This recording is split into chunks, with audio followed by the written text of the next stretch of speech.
Hi, I'm Steve Twartz. This is the first in a series of talks I'm going to give, and they'll all be posted on YouTube and my website. I've written a book. It's a novel about love and loss and the influence that the past has on our lives. Not the past that's promoted in textbooks or on film in immortalized weighty terms like the origins of the Second World War or the rise and fall of the Third Reich or even Caesar's Gallic Wars, but rather the past that lives in all of us, the past that's visceral, traumatic, private, triggered in our ancestors, deep-seated in our DNA. It's become clear to me that the past is not something that happens and is gone, something that we look upon from afar and shake our heads at its crassness, its brutality or error, and move on to better, more enlightened times, secure in the knowledge that those mistakes will never happen again. Many of life's patterns are set, it seems, and destined to be repeated from generation to generation through a phenomenon called inherited trauma or epigenetics, and its effects are not obvious. You can't turn on your forebears, point to your own misbehaviours and shout "j'accuse" with any certainty or absolution.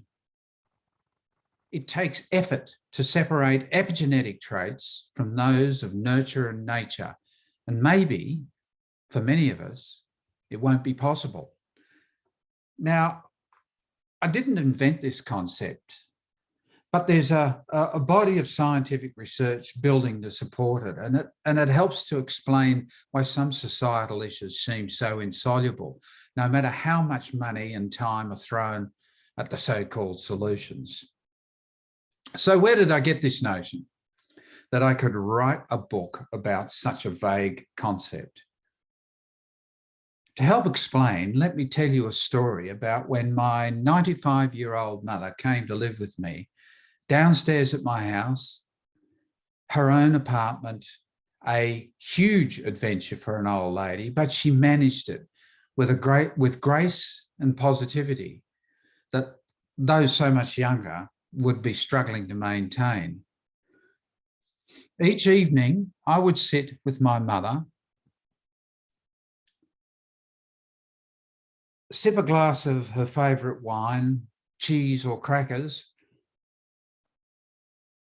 talking for several hours about her life, her beliefs, her mistakes, her relationships, and eventually her feelings about life and the universe.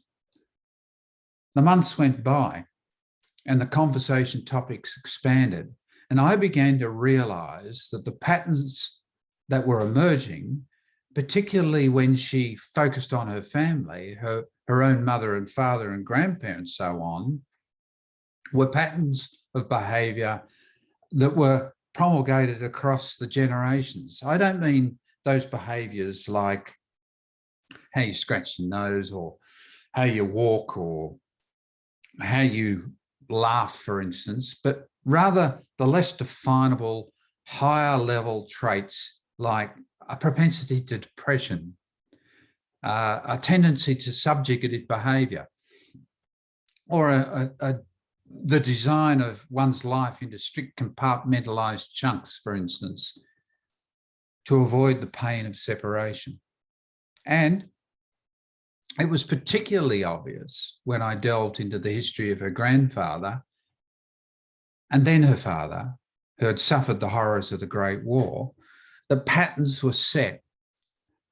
My mother had successfully infused that experience, despite never having directly experienced the battlefield. And so I looked further afield and saw similar patterns in her brother, my cousins, and alarmingly, in myself. So, wow, where to start to perhaps unravel this pernicious effect? I say pernicious But really, these things affect us all. They're just part of our biology and what it gives to us, namely the memory of the past, whether we're in contact with it, direct contact that is, or not. So where did I start? I started with research into my grandfather's life, the Palestinian theatre of war, 1915 to 18, and the between wars, the influences of the Depression, for instance, on society in Australia, the financial and societal crash of the 1930s, identifying the pivotal events in the life of a man who in those times almost lost the desire to live, certainly abandoning any ambition for success. And the story emerged. Fictional characters now, a grandfather and a grandson, both grappling with the past, one without hope of redemption, the other with emergent hope that he could search out and find and negate the sources of his own dysfunction. The Veiled Thread, my debut novel, is an allegory, using the protagonists as symbols of the veiled propagation and perpetuation of the past into the future. And my second book, The Severed Cord, draws on several of the characters in the first book, expanding the epigenetic theme to others, in this case, the Aboriginal people of Australia, to examine their response to the trauma of invasion, of dispossession and cultural annihilation.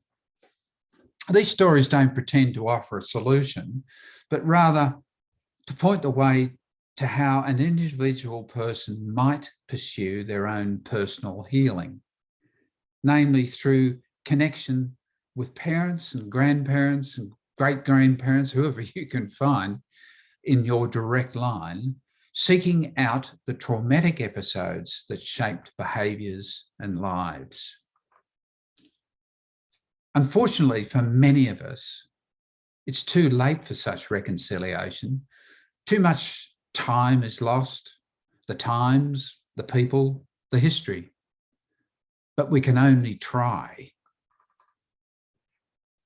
I always remember the words of the great Aboriginal activist, Charles Perkins, when he said, "I can't live in the past, but the past still lives in us."